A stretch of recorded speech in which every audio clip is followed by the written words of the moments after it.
ইংলিশের 4টা পার্ট আছে, reading, writing, listening and speaking.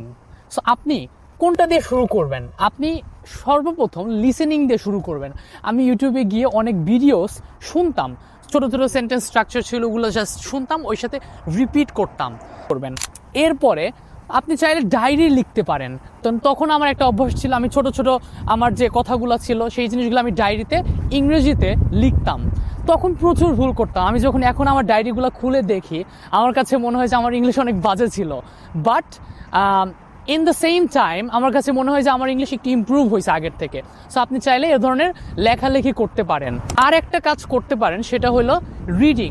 আমরা অনেকেই বলি যে ভোকাবুলারি শিখতে হবে, ভোকাবুলারি না করে হবে না, বাট আপনাকে আসলে ভোকাবুলারিটা 1 by 1 মেমোরাইজ না করে রিডিংয়ের মাধ্যমে শিখতে পারেন।